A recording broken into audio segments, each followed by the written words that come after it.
افغانان بالاخره د پاکستان پر ضد راپاڅېدل.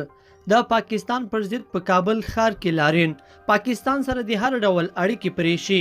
د کابل ښار سلګونو اوسیدونکو نن یکشنبه د پاکستان سفارت مخې ته د افغان سفیر ته سپکاوی، هر افغان ته سپکاوی د شعار په لیکلو سره لاریون وکړ. دوی په پاکستان کې د افغانستان سفیر د لور تښتولو او شکنجه کولو غبرګون کې د پاکستان سفارت مخې ته په لاریون کې له دغه هېواده په کلکه وغوښتل چې باید د دې پیښې عاملین له کوم عذره پرته ژر تر ژره ونیسي او محکمې ته یې وپېژني. دوی له افغان حکومت څخه هم غوښتل چې لږ تر لږه پاکستان سره له 10 ورځې تر 1 میاشتې ټولې سیاسي او ډیپلوماتیکي اړیکې پرې کړي. د لاریون کوونکو په وینا دا اړیکې دې تر هغه پورې پرې وي چې پاکستان د یادې مسلې په اړه مخامخ خبرو ته د نړیوالو او عربي هیوادونو ته په ضمانت حاضر شوی نه وي او عاملینو ته اجازه نه وي ورکړې. په همدې اړه د بدلون کاروان په خپره کړې پرېکړه لیک کې راغلي.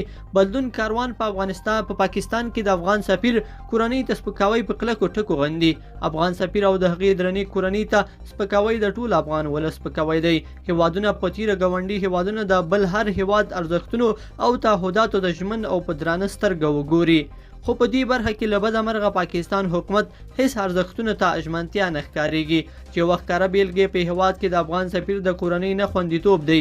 په دې اړه افغان ولسونو د هیواد په هر ګوټ کې غبرګون ښودلی او دا سپکاوی یې په کلکو ټکو غندي. لاریون کوونکو د پاکستان حکومت ته خبرداری ورکړې چې باید د دې پیښې عاملین په سزا ورسوي. دوی ویلي د پاکستان حکومت ته اختارن دا خبرداری ورکوو که چې تر یادې مودې د دې پیښې عاملین نړیوالې محکمې ته حاضر نه کړي، نور باید له افغانستان څخه خپل سفارت وباسي.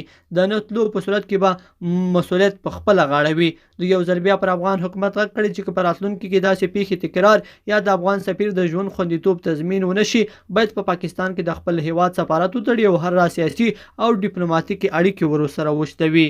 لیدونکو په دې هیله چې دا مطلب به مو تر پایه لیدلی وي. که مو دغه ویډیو خوښه شوې ویډیو لایک کړئ او چینل سبسکرایب کړئ. تر بیا ښه وخت.